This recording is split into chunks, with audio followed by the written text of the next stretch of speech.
नमस्कार मेरे प्यारे साथियों, स्वागत है आपका अपने YouTube चैनल पवन हिस्ट्री क्लासेज में।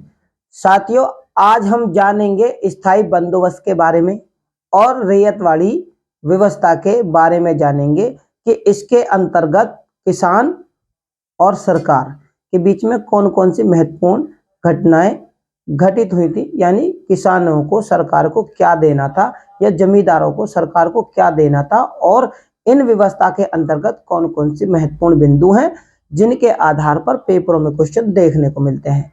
तो मेरे प्यारे साथियों, चैनल नया है, इसे ज़्यादा से ज़्यादा लाइक, शेयर और सब्सक्राइब करें। तो देरी ना करते हुए शुरू करते हैं। क्या स्थायी बंदोबस्त व्यवस्था, भाई इसके बारे में जान लेते हैं कि आखिर यह है क्या। ये जो व्यवस्था है स्थायी बंदोबस्त व्यवस्था, ये जमींदारी, ठीक है ना, और इस्तमरारी, क्या थी, जमींदारी और इस्तमरारी, जमींदारी इस्तमरारी, यानी स्थायी बंदोबस्त व्यवस्था को क्या कहा जाता था, जमींदारी और इस्तमरारी व्यवस्था के नाम से भी जाना जाता था।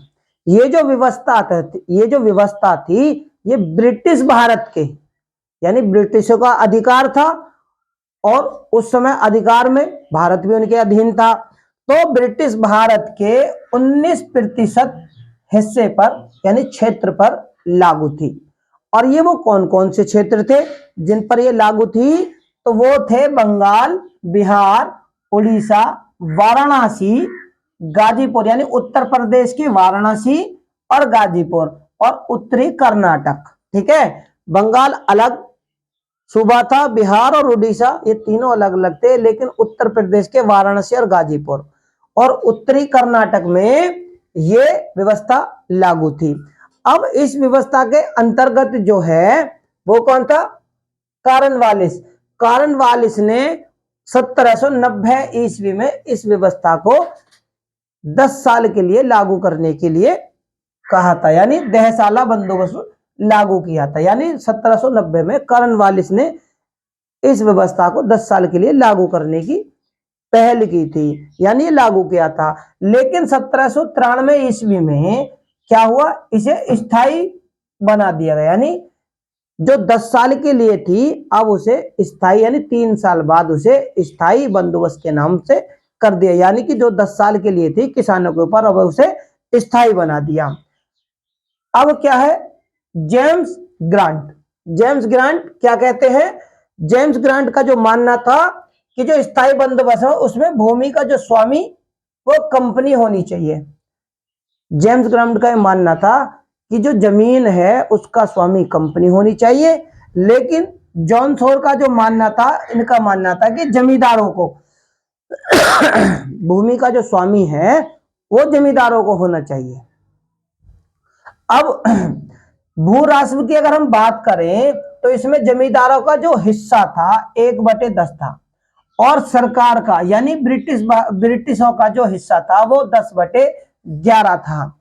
अब कितना भी पैदा हो इससे उन्हें कोई मतलब नहीं था, लेकिन उन्हें अपने हिस्से से मतलब था। अब 1794 ईस्वी में स्थायी बंदोबस्त व्यवस्था के ही अंतर्गत सूर्यास्त कानून पारित होता है। यानी एक सूर्यास्त कानून बनता है।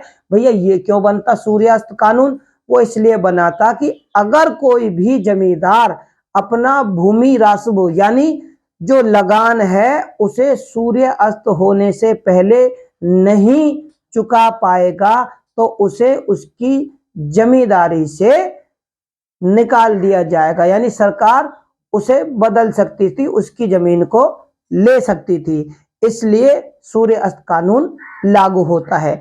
तो मेरे प्यारे साथियों, ये वो महत्वपूर्ण तथ्य हैं जो पेपरों में देखने को मिलते हैं स्थायी बंदोबस्त से। बात करते हैं रैयतवाड़ी बंदोबस्त के बारे में। भैया रैयतवाड़ी बंदोबस्त क्या है, ये जो रैयतवाड़ी बंदोबस्त है ये क्या है, ये व्यक्तिगत यानी इंसानों के ऊपर, यानी व्यक्तिगत रूप से ये जो था रैयतवाड़ी व्यवस्था का मतलब है कि व्यक्तिगत रूप से किसानों से लगान के लिए किया गया समझौता। यानी अब इसमें क्या है, इसमें जो था वो सीधा डायरेक्ट था, 10 साल के लिए 10 सालाना करा, फिर उसे स्थायी बनाया। लेकिन रैयत वाली में क्या है कि कंपनी ने, ब्रिटिशों ने किसानों से लगान के लिए सीधा समझौता किया, किसानों से। अब जमींदारों से नहीं, किसानों से सौदा किया गया था। इसे ही रैयत वाली व्यवस्था कहा गया। ठीक है ना, जो लगान समझौता किया गया था किसानों से कंपनी के द्वारा, उसे रैयत वाली व्यवस्था कहा गया। ये जो व्यवस्था थी कहां कहां पर थी? मद्रास, बंबई, असम और कुर्ग, कुर्ग क्षेत्रों में यह व्यवस्था लागू थी। और ये व्यवस्था कितने क्षेत्र पर थी? तो ये व्यवस्था जो थी वो 51% क्षेत्र पर थी। यानी ब्रिटिश भारत के समय ये सबसे ज्यादा क्षेत्रों में, यानी 51% का मतलब है सबसे ज्यादा क्षेत्रों में ये प्रचलन में थी। ये जो व्यवस्था है 1792 ईस्वी में, 1792 ईस्वी में सबसे पहले ये जो व्यवस्था है, याद रखना 1792 ईस्वी। देखो इसके अंतर्गत भी बहुत सारे क्वेश्चन पेपरों में देखने को मिलते हैं। तो समय है 1792 ईस्वी। और ये 12 महल, 12 महल कहां है? तमिलनाडु के 12 महल क्षेत्र में किसने की थी? कर्नल रीड के द्वारा इसे लागू किया गया था। और इसमें जो राजस्व, उपज के हिसाब से जो राजस्व वसूला गया था वो 50% था। ठीक है, अब ये मद्रास में, अब देखो पहले तो तमिलनाडु में हो गई, अब उसके बाद मद्रास में किसने कहा था? तो टॉमस मुनरो ने, टॉमस मुनरो ने 1820 ईस्वी में इसे लागू किया था। कहां किया था? मद्रास में। अब इसके बाद में एलिफिंस्टन, एलिफिंस्टन जो है उन्होंने इसे कहां पर लागू किया था? तो बंबई वाले क्षेत्र में, यानी बंबई के क्षेत्र में एलिफिंस्टन ने इसे लागू किया था। अब इससे और कौन सा व्यक्ति जुड़ता है?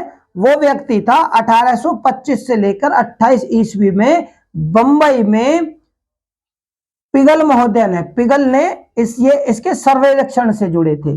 पिगल किस चीज से जुड़े? सर्वेक्षण से जुड़ते हैं। लेकिन विग्नेट और गोल्ड स्मिथ, नाम याद रखना, हो सकता है इनके बारे में भी पेपरों में देखने को मिल जाए। तो 1836 ईस्वी में, किसमें? 1836 ईस्वी में, 1836 ईस्वी में विग्नेट और गोल्ड स्मिथ जो है वो भू राजस्व व्यवस्था से जुड़ते हैं, यानी रैयत वाली व्यवस्था से ये लोग भी जुड़ते हैं। तो मेरे प्यारे जुड़ते हैं तो मेरे प्यारे साथियों, ये कुछ ऐसे महत्वपूर्ण बिंदु हैं जो कि स्थायी बंदोबस्त और रैयत वाली व्यवस्था के अंतर्गत जिनके आधार पर पेपरों में क्वेश्चन देखने को मिलते हैं।